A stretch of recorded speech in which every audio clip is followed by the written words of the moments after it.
പിതാവിൻ്റെയും പുത്രൻ്റെയും പരിശുദ്ധാത്മാവിൻ്റെയും നാമത്തിൽ ആമേൻ. ഇന്ന് ഫെബ്രുവരി 20 വെള്ളിയാഴ്ച. അമ്മേ പരിശുദ്ധ അമ്മേ, അമ്മേ പരിശുദ്ധ ദൈവമാതാവേ, കൃപാസനത്തിലൂടെ ഞങ്ങൾക്കും ഞങ്ങളുടെ ദേശത്തിനും അമ്മ മധ്യസ്ഥം തേടി തന്ന എല്ലാ അനുഗ്രഹങ്ങൾക്കും കൃപകൾക്കും ഞങ്ങളിപ്പോൾ ഹൃദയം നിറഞ്ഞ നന്ദി പറയുന്നു. അമ്മേ പരിശുദ്ധമ്മേ ദൈവമാതാവേ, 2004 ഡിസംബർ 7 ഉച്ചകഴിഞ്ഞ് 2:30 കൃപാസനത്തിൽ സംഭവിച്ച അമ്മയുടെ പ്രത്യക്ഷപ്പെടലിനെ കുറിച്ച് തിരുസഭയ്ക്ക് സമർപ്പിച്ചിരിക്കുന്ന പഠനരേഖകളുടെ മേൽ സഭാത്മകമായ പഠനം ആരംഭിക്കുവാൻ ഞങ്ങൾ പ്രാർത്ഥിക്കുന്നു.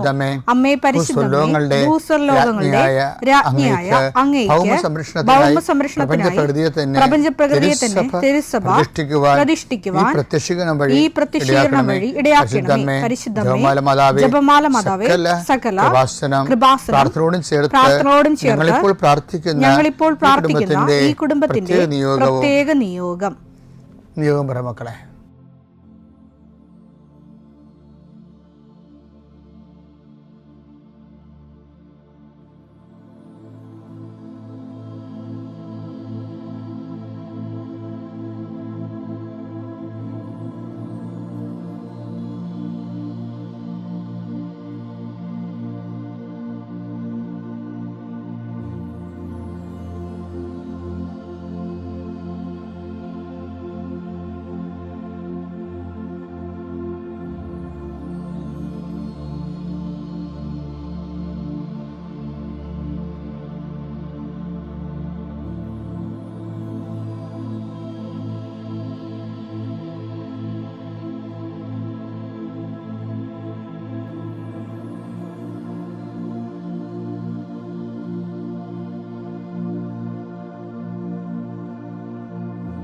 അമ്മയുടെ പ്രത്യക്ഷീകരണത്തിന്റെ ഈ അനുഗ്രഹവേളയിൽ ഞങ്ങൾക്ക് സാധിച്ചു തരുവാൻ കനിയണമേ.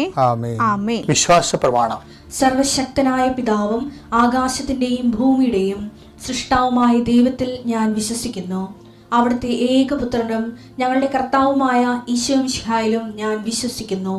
ഈ പുത്രൻ പരിശുദ്ധാത്മാവിനാൽ ഗർഭസ്ഥനായി കന്യകാമറിയത്തിൽ നിന്ന് പിറന്ന് പൊന്തിയോസ് പീലാത്തോസിന്റെ കാലത്ത് പീഡകൾ സഹിച്ച് കുരിശിൽ തറയ്ക്കപ്പെട്ട് മരിച്ച് അടക്കപ്പെട്ട് പാതാളങ്ങളിൽ ഇറങ്ങി മരിച്ചവരുടെ ഇടയിൽ നിന്ന് 3-ാം നാൾ ഉയർത്ത് സ്വർഗത്തിലേക്ക് എഴുന്നള്ളി സർവശക്തിയുള്ള പിതാവായ ദൈവത്തിന്റെ വലതുഭാഗത്തിരിക്കുന്നു. അവിടെ നിന്ന് ജീവിക്കുന്നവരെയും മരിച്ചവരെയും വിധിക്കുവാൻ വരുമെന്നും ഞാൻ വിശ്വസിക്കുന്നു. പരിശുദ്ധാത്മാവിലും ഞാൻ വിശ്വസിക്കുന്നു. വിശുദ്ധ കത്തോലിക്കാ സഭയിലും പുണ്യവാന്മാരുടെ ഐക്യത്തിലും പാപങ്ങളുടെ മോചനത്തിലും ശരീരത്തിന്റെ ഉയർപ്പിലും നിത്യമായ ജീവിതത്തിലും ഞാൻ വിശ്വസിക്കുന്നു. ആമേൻ. സ്വർഗ്ഗസ്ഥനായ ഞങ്ങളുടെ പിതാവേ, അങ്ങയുടെ നാമം പൂജിതമാകണമേ. അങ്ങയുടെ രാജ്യം വരണമേ. അങ്ങയുടെ തിരുമനസ് സ്വർഗത്തിലെ പോലെ ഭൂമിയിലും ആകണമേ. അന്നു വേണ്ടുന്ന ആഹാരം ഇന്ന് ഞങ്ങൾക്ക് തരണമേ. ഞങ്ങളോട് തെറ്റ് ചെയ്യുന്നവരോട് ഞങ്ങൾ ക്ഷമിക്കുന്നത് പോലെ ഞങ്ങളുടെ തെറ്റുകൾ ഞങ്ങളോടും ക്ഷമിക്കണമേ.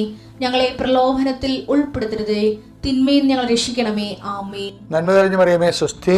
കർത്താവ് അങ്ങയുടെ കൂടെ സ്ത്രീകളിൽ അങ്ങ് അനുഗ്രഹിക്കപ്പെട്ടവളാകുന്നു. അങ്ങയുടെ ഉദരത്തിൻ ഫലമായി ഈശോ അനുഗ്രഹിക്കപ്പെട്ടവനാകുന്നു. പരിശുദ്ധ മറിയമേ, തമ്പുരാന്റെ അമ്മേ, പാപികളായ ഞങ്ങൾക്ക് വേണ്ടി ഇപ്പോഴും ഞങ്ങളുടെ മരണസമയത്തും തമ്പുരാനോട് അപേക്ഷിക്കണമേ. ആമേൻ. കർത്താവേ, നിന്റെ ഉന്നതമായ നാമത്തിന് സ്തോത്രം ചെയ്യുന്നു. കർത്താവേ, നിന്റെ വിശുദ്ധ പൗരോഹിത്യത്തെ മഹത്വപ്പെടുത്തണമേ. കർത്താവേ, സഭയിലുള്ള സാന്നിധ്യം പ്രകടമാക്കണമേ.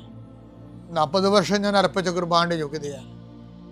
കൃപാസ്ഥാനത്താറെ ജീവനോടെ പ്രത്യക്ഷപ്പെട്ട മാതാവിൻ്റെ പ്രത്യക്ഷീകരണത്തിൻ്റെ യോഗ്യതയാൽ അൾത്താരയിൽ നടന്ന 10,000-കണക്കിന് ആരാധന ശക്തിയാൽ ദൈവവേദനെ നിന്നെയും നിന്റെ കുടുംബത്തെയും ഈശോ നാമത്തെ ആശീർവദിക്കുന്നു. ഇന്ന് നിന്റെ ജീവിതം അഭിമുഖീകരിക്കുന്ന എല്ലാ വിഷയങ്ങളും, നീ കണ്ടുമുട്ടുന്ന വ്യക്തികൾ, നീ ഭയക്കുന്ന വിഷയങ്ങൾ, ഇന്റർവ്യൂകൾ, ടെസ്റ്റുകൾ,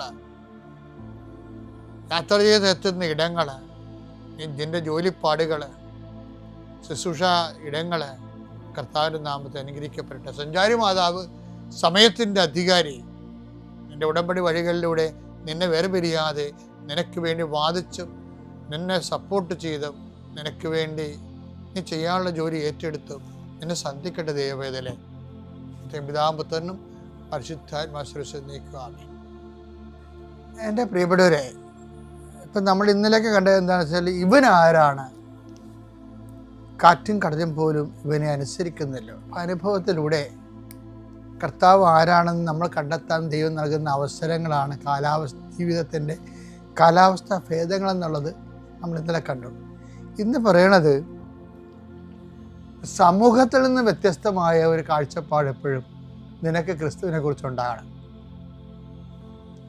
സമൂഹത്തിന് ക്രിസ്തുവിനെ കുറിച്ച്, നിങ്ങളുടെ വീട്ടിൽ 5 ക്രിസ്ത്യാനികളുണ്ട്, നീയും അപ്പനും ഭാര്യയും ഭർത്താവും മക്കളും എല്ലാം കൂടി 5 ക്രിസ്ത്യാനിയുണ്ട്. പക്ഷേ 5 ക്രിസ്ത്യാനിയും 5 ക്രിസ്തുവിനെയാണ് അറിയണത്.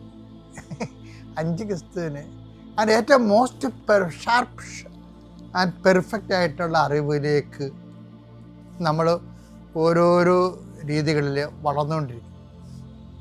അതുകൊണ്ട് മറ്റുള്ളവർ ക്രിസ്തുവിനെ കുറിച്ച് എന്തറിയുന്നു എന്നുള്ളത് നമ്മൾക്ക് ക്രിസ്തുവിനെ കുറിച്ച് എന്തറിയണമെന്നുള്ളതിൻ്റെ ഒരു ദൂരമാണ്. അത് ഈശോ ചോദിക്കുന്നുണ്ട്, ഞാൻ ആരാണെന്നാണ് മറ്റുള്ള ആൾക്കാരൊക്കെ പറയണത്. മത്തായി 16:13. യേശു കേസറിയ ഫിലിപ്പി പ്രദേശത്തെത്തിയപ്പോൾ ശിഷ്യന്മാരോട് ചോദിച്ചു, മനുഷ്യപുത്രൻ ആരെന്നാണ് ജനങ്ങൾ പറയുന്നത്? മനുഷ്യപുത്രൻ ആരെന്നാണ് ജനങ്ങൾ പറയുന്നത്? ജനങ്ങളിപ്പോൾ എന്തെല്ലാം, ഇപ്പം കർത്താവ് ഒരു പ്രവാചകനാണ് എന്ന് പറയും. അങ്ങനെ പല മനുഷ്യരും പല കാര്യങ്ങളും യേശുവിനെ കുറിച്ച് പറയും. അതൊന്നും നമ്മൾ ബാധിക്കുന്ന വിഷയങ്ങളേ അല്ല. ഇപ്പം ഞാൻ ആരാണെന്നാണ് ജനങ്ങൾ പറയണമെന്ന് പറയുമ്പോൾ, ആ ജനങ്ങൾ പറയുന്ന ക്രിസ്തു എന്തല്ല എന്നാണ് ജനങ്ങൾ പറയുന്നതെന്നാണ് നമ്മൾ മനസ്സിലാക്കേണ്ടത്. അല്ല ക്രിസ്തു എന്താണെന്ന് ജനങ്ങൾ പറയുന്നു എന്നല്ല, ക്രിസ്തു എന്തല്ല എന്നാണ് ജനങ്ങൾ പറയുന്നത്. ആ കാര്യം നാളെ നിൻ്റെ നേരെ ചോദ്യം വരും. എന്താണ്? ഞാൻ ആരാണെന്നാണ് നിങ്ങൾ പറയുന്നത്.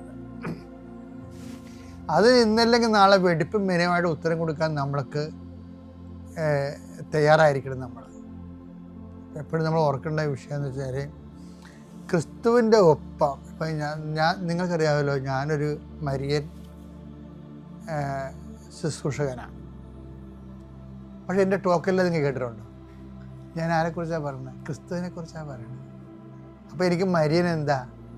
ക്രിസ്തുവിലേക്കുള്ളൊരു വാതിലാണ്. എനിക്ക് അമ്മയെ ഭയങ്കര ഇഷ്ടമാണ്. വളരെ ഞാനും അമ്മയായിട്ട് നല്ല പേഴ്സണൽ ബന്ധമുണ്ടെന്ന് ഞാൻ കരുതുന്നത്. അല്ല 2 പ്രാവശ്യം അമ്മ പ്രത്യക്ഷപ്പെടത്തില്ലല്ലോ. ഏറ്റവും വലിയ ഇമോഷണലായിട്ട് എന്നെ എടുത്തു മറിച്ച് കളഞ്ഞത് ഈജിപ്തിൽ വെച്ച് അമ്മ എനിക്ക് പ്രത്യക്ഷപ്പെട്ടതാണ്. ഞാൻ എൻ്റെ പുസ്തകം എഴുതിയിട്ടുണ്ട്, അതിപ്പോൾ പറയേണ്ട കാര്യമില്ല, പറയേണ്ട സമയത്ത് വീണ്ടും പറയും. ഇപ്പോൾ എന്താ പ്രശ്നം എന്ന് വെച്ച് കഴിഞ്ഞാൽ, അത്രയും ഇമോഷണലായിട്ടുള്ള അറ്റാച്ച്മെൻറ്റ് അമ്മയോട്ടുണ്ട്. എങ്കിലും ഞാൻ സംസാരിക്കുന്ന ആരെക്കുറിച്ചാണ്? ക്രിസ്തുവിനെ കുറിച്ചാണ്. എന്തിനാണ് ഞാൻ അമ്മയെ ഇത്ര ഇഷ്ടപ്പെടുന്നത്? ക്രിസ്തുവിനെ കൊടുക്കാൻ ദൈവം സെലക്ട് ചെയ്ത ആളാണ് അമ്മ. അമ്മ വയറ്റിലിട്ട് ക്രിസ്തുവിനെ വളർത്തിയ 10 മാസം ഉണ്ടല്ല, ഒരു വല്ലാത്ത ധ്യാനത്തിൻ്റെ ഒരു മാസമാണത്, ആ 10 മാസം. എന്നിട്ട് അമ്മ പ്രസവിച്ച് ലോകത്തിന് വളർത്തിക്കൊടുത്തില്ലേ. ഇനി നമ്മുടെ എല്ലാ പഠനങ്ങളും എല്ലാവിധ അനുഭവങ്ങളും, പഠനങ്ങൾ മാത്രമല്ല അനുഭവങ്ങളും എല്ലാം എന്തിനാണ്? ക്രിസ്തുവിൻ്റെ ആത്യന്തികമായ അറിവിലേക്ക് നമ്മളെ കൊണ്ടുവരുന്നതായിരിക്കണം. കാര്യം ഒരു വ്യക്തിക്ക്, ഞാൻ പറഞ്ഞില്ലേ, ദൈവം നമ്മളോട് ഇൻട്രാക്ട് ചെയ്യണത് ആദ്യം അനുഗ്രഹം തരും. അപ്പോൾ നമ്മൾ ABCD ക്രിസ്ത്യാനി ആണെങ്കിൽ അനുഗ്രഹങ്ങളൊക്കെ തന്ന് അങ്ങനെ നമ്മൾ കുറച്ചുമ്പോൾ മരിച്ചു പോകും. ചില ആൾക്കാർക്ക് അഭിഷേകം കിട്ടും. അതായത് അവർക്ക് തീഷ്ണമായ ദൈവത്തെ സ്നേഹിച്ച് ദൈവത്തിന് വേണ്ടി ജീവിക്കണം. അപ്പോൾ തങ്ങളുടെ വയറിനും കുടുംബത്തിനും വേണ്ടി ജോലിക്കും മാത്രം ദൈവത്തെ ആശ്രയിക്കുന്നവർക്ക് അനുഗ്രഹം കൊടുത്ത് അനുഗ്രഹത്തിൽ അവർ മരിച്ചു പോകും. അനുഗ്രഹത്തിൽ അവർ 90 വയസ്സൊക്കെ ജീവിച്ച് മരിച്ചു പോകും. സെക്കൻഡ് സെക്ഷൻ ഉള്ളതെന്ന് വെച്ച് കഴിഞ്ഞാൽ അനുഗ്രഹത്തിൻ്റെ അപ്പുറത്തെ സ്ഥലം അഭിഷേകം ഉള്ളവർ ക്രിസ്തുവിനെ കൊടുക്കാൻ നോക്കും മറ്റുള്ളവർക്ക്. ആ അഭിഷേകമുള്ളവർക്ക് എന്ന് പറയുമ്പോൾ അഭിഷേകമുള്ളവർക്ക് എപ്പോഴും കിട്ടുന്നത് കാര്യം ക്രിസ്തുവിൻ്റെ ഒരു ഭാഗം മുഴുവൻ ത്യാഗമാണ്, മുറിവിൻ ഒടിയുവാണ്. നമുക്ക് ഉയർത്തുന്നേരെ ക്രിസ്തുവിനെ കിട്ടുന്നതിന് മുമ്പ് പാഷൻ ക്രിസ്തുവാണ് നമുക്ക് കിട്ടുന്നത്. ഇത് 50-50 ആണ് ശരിക്കും. അതിൻ്റെ വിഷയം എന്ന് പറയുന്നത് നമ്മുടെ സത്യക്കേട് കാണിക്കരുത്. അപ്പം ചില ആൾക്കാരെ കാനഡയിൽ പോകാൻ മാത്രം കിട്ടണ കല്യാണം. അപ്പം കാനഡയിൽ പോകാൻ PR കിട്ടിയില്ല എന്നുണ്ടെങ്കിൽ ഉടനെ ഡൈവേഴ്സ് ചെയ്യും. അപ്പോൾ ഇയാൾ ഇവിടെ ആരുടെ കല്യാണം, കാനഡയിലാണ് കല്യാണം കഴിച്ചത്, അതാ PR ആണോ കല്യാണം കഴിച്ചത്? എന്നിട്ട് ദൈവത്തിൻ്റെ മുമ്പിൽ വന്ന് സർക്കാരുടെ മുമ്പിൽ വന്നുകൊണ്ട് സുഖത്തിലും ദുഃഖത്തിലും എന്നൊക്കെ പറഞ്ഞുകൊണ്ട് കുറേ വിവരക്കേട് വിളിച്ച് പറയുകയും ചെയ്യും. അപ്പോൾ ഇതൊക്കെ ഇനി ഒറ്റടക്ക് പോകത്തില്ല, ഇതിനെല്ലാം തിരിച്ചു വരും. നിങ്ങളെ എപ്പോഴും ശ്രദ്ധിക്കണം കേട്ടാ, ഒന്നുറങ്ങി നേരം വിളിക്കത്തില്ല. ഇതെല്ലാം നിങ്ങളുടെ ഒരു കാലമാകുമ്പോൾ ദൈവത്തിന് നിരക്കാത്ത പണിയാണ് കാണിച്ചിട്ടുണ്ടെങ്കിൽ എൻ്റെ പൊന്നു മക്കളെ തിരിച്ചു വരും. ഒരു മാർഗ്ഗമില്ല കാര്യത്തിൽ. ഇതൊക്കെ ചെറുപ്പത്തിൽ തിളപ്പ് കൊണ്ട് ബുദ്ധിയും ബോധം ഇല്ലാത്തതുകൊണ്ട് ഇപ്പം കാണിച്ചുകൊണ്ട് ദൈവത്തിനെ കണ്ടി പൊടിയിടുന്ന പരിപാടികളാണ്. ഈ അഭ്യാസങ്ങൾ നിർത്തിക്കൊണ്ട് തിരിച്ചു വരേണ്ടി വരും. എന്ത് കാര്യം, ഞാനിതൊക്കെ പറയുമ്പോൾ ഞാൻ പറയണമല്ലോ, ഇത് 21 ലക്ഷം മനുഷ്യരല്ലേ ഇത്രയും നാൾ അവരുടെ സങ്കടങ്ങൾ കേട്ടിരിക്കുന്നത്. അതിൻ്റെ അകത്ത് സ്ത്രീകളുമുണ്ട് പുരുഷന്മാരും ഉണ്ട്. അപ്പോൾ എനിക്ക് ദേഷ്യമൊക്കെ ഉണ്ടാവും കേട്ട് വരുമ്പോഴേ ഓരോ മനുഷ്യൻ്റെ ജന്മം ഇങ്ങനെ നിരർത്ഥകമായിട്ട് പൊലിച്ച് കാണുമ്പോഴേ നമുക്ക് വിഷമം വരും ശരിക്കും. അപ്പോൾ അതാണ് എൻ്റെ വാക്കിലൂടെയൊക്കെ ഇടയ്ക്ക് നിങ്ങൾ കേൾക്കണത്. അപ്പോൾ എന്താ പ്രശ്നം വെച്ച് കഴിഞ്ഞാൽ, ഈ അനുഭവത്തിലൂടെയെല്ലാം നമ്മൾ പല മനുഷ്യരും പല കാര്യങ്ങളും പറയുന്നുണ്ട്. ക്രിസ്തുവിനെ കുറിച്ച് പറഞ്ഞാലും നമ്മളുടെ ഒരു സഭ കൈമാറി തന്ന ക്രിസ്തു അനുഭവം, ഈ അനുഭവത്തിലേക്ക് പോകുന്നവർ ഇതിനെ എല്ലാം എടുക്കേണ്ടത് ഓൾ റോഡ്സ് റോം എന്ന് പറഞ്ഞ പോലെ ഓൾ റോഡ്സ് ക്രൈസ്റ്റ്, എല്ലാ വഴികളും ക്രിസ്തുവിലേക്ക്. അപ്പം അങ്ങനെ ഒരു നിലപാടെടുത്ത് ദൈവത്തിന് നിലപാട് സത്യസന്ധമായിട്ട് തോന്നിയാൽ ദൈവം നിന്നെ ഏറ്റെടുക്കും. അവിടെ വെച്ചാണ് ഈ അഭിഷേകം കിട്ടുന്നത്. ഞാൻ പറഞ്ഞില്ലേ, പാഷൻ ഓഫ് ക്രൈസ്റ്റ് ആണ് നമ്മൾ ജീവിക്കണത്. ഇപ്പോൾ ഒരു ഭാര്യ ഇട്ടച്ചും പോയാൽ അവൻ്റെ പാഷൻ അവൻ്റെ പാഷനായി, സങ്കടമായി, വേഗം കണ്ട കാലമായി. ഭർത്താവ് ഇട്ടച്ചും പോയാൽ വേഗം കണ്ട കാലമായി. അപ്പോൾ നമ്മൾക്ക് എക്സോർവായി നമ്മൾക്ക് പാഷൻ ഓഫ് ക്രൈസ്റ്റ് ഉണ്ട് ജീവിതത്തിൽ. ചിലപ്പോൾ ഇന്നലെ ഞാനൊരു പെൺകൊച്ചിനെ കണ്ട്, അവൾ 16 പ്രാവശ്യം മൊഡ്യൂളെടുത്ത്, ജർമ്മൻ 2 മൊഡ്യൂൾ ഇപ്പോഴും കിട്ടിയിട്ടില്ല. അവൾ എന്നെ കണ്ണടപ്പോൾ തന്നെ കുഞ്ഞു നിലക്ക് നിലവിളിക്കുക. പാഷനാണ്. നിങ്ങളതിൽ നിന്നൊക്കെ കരകയറി വരും. പക്ഷെ ആ പാഷൻ്റെ സമയത്ത് കർത്താവിൻ്റെ പീഡാസഹനം എന്നിലൂടെ പൂർത്തിയാകുന്നു. യേശുക്രിസ്തുവിൻ്റെ പീഡാനുഭവങ്ങൾ എന്ന പോരായ്മ എന്ന് പറഞ്ഞ വാക്കുണ്ട്. അടിപൊളിയാണത്. കൊളോസ്യസ് 1:24 നിങ്ങളെ പ്രതിയുള്ള പീഡകളിൽ ഞാൻ സന്തോഷിക്കുന്നു. സഭയാകുന്ന തന്റെ ശരീരത്തെ പ്രതി ക്രിസ്തുവിന് സഹിക്കേണ്ടി വന്ന പീഡകളുടെ കുറവ് എന്റെ ശരീരത്തിൽ ഞാൻ നികത്തുന്നു. ബൈബിളിലെ ഏറ്റവും ടോപ്പ് വെളിപാടുകളിലൊന്നാണിത്. അത് ഞാൻ പറഞ്ഞില്ലേ, നമ്മുടെ പാഷൻ ഓഫ് ക്രൈസ്റ്റ് നമ്മളിലുണ്ട്. അതിൻ്റെ ഷെയർ നമുക്ക് കിട്ടും. അപ്പോൾ അത് നമ്മളുടെ കഷ്ടനഷ്ടങ്ങളിലൂടെയാണ് അത് നമുക്ക് ഫീൽ ചെയ്യണത്. അതിനെ എന്താ പറയണത്, സഭയാകുന്ന ശരീരത്തെ പ്രതി ക്രിസ്തുവിന് സഹിക്കേണ്ടി വന്ന പീഡകളുടെ കുറവ് അപ്പം ഞാൻ ക്രിസ്തുവിനോട് സഹിക്കുകയാണ് ശരിക്കും പറയണത്. അപ്പം ഈ ക്രിസ്തുവിനോട് സഹിക്കുന്നവരെന്താ ചെയ്യണത്, ക്രിസ്തുവിനോട് കൂടെ നേടുമെന്നുണ്ട്. 2 തിമോത്തി 2:12 നാം ഉറച്ചു നിൽക്കുമെങ്കിൽ അവനോട് കൂടി വാഴും. അപ്പം അതായത് ക്രിസ്തുവിനോട് സഹിക്കുന്നവർ ക്രിസ്തുവിനോട് കൂടെ നേടുമെന്നുള്ള ആ വചനത്തിനോട് ചേർന്ന ഇത് വരണത്. എന്ന് വെച്ച് കഴിഞ്ഞാൽ ഇപ്പം നമ്മൾ ധ്യാനിക്കുന്ന വിഷയം എന്താണ്, ഞാൻ ആരെന്നാണ് ജനങ്ങൾ പറയുന്നത് എന്നുള്ള ചോദ്യമല്ലേ.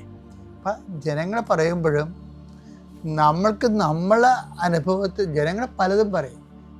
ക്രിസ്തുവിനെക്കുറിച്ചുള്ള എല്ലാ വിഡ്ഢിത്തരങ്ങളും ആയിരിക്കും അത്. മറിച്ച് നമ്മൾക്ക് അനുഭവവേദ്യമായ ഒരു ക്രിസ്തു, നമ്മുടെ ക്രിസ്തു, നിൻ്റെ സ്വന്തം ക്രിസ്തു. അതൊരു വീട്ടിൽ 5 പേരുണ്ടെങ്കിൽ 5 പേർക്ക് 5 ഡിഗ്രീസ് ഓഫ് പെർഫെക്ഷനിലാണ് ക്രിസ്തുവിനെ കിട്ടണമെന്നുണ്ടെങ്കിൽ നീ എപ്പോഴും കർത്താവിനോട് ആഭിമുഖ്യമുള്ള വ്യക്തി എന്ന നിലയിൽ ക്രിസ്തുവിനെക്കുറിച്ച് അറിവിൽ 1-ാം സ്ഥാനത്ത് എത്താൻ നോക്കണം. കാര്യം അറിവിൽ വളരുക. 2:10-3:18 നമ്മുടെ കർത്താവും രക്ഷകനുമായ യേശുക്രിസ്തുവിന്റെ കൃപയിലും അറിവിലും വളരുവിൻ. അപ്പം ഈ 5 പേരുടെ വീട്ടിലുണ്ടെങ്കിലും ക്രിസ്തുവിനെക്കുറിച്ചുള്ള അറിവിൽ നീ കർത്താവിനോട് ആഭിമുഖ്യം ഉള്ള ആളെന്ന രീതിയിൽ അറിവിൽ വളരണമെന്നാണ് കർത്താവിൻ്റെ വചനം പറയുന്നത്. ഇന്നലെ കിട്ടിയ അറിവായിരിക്കത്തില്ല ഇന്ന് കിട്ടുന്ന അറിവ്. അപ്പം ഞാൻ ആരാണെന്നാണ് ജനങ്ങൾ പറയുന്നതെന്ന് പറഞ്ഞില്ലേ, അത് മരണം വരെ ആ ചോദ്യത്തിന് നീ അനുഭവങ്ങളും അറിവിലും വളർന്നുകൊണ്ട് ഉത്തരം കൊടുക്കണം.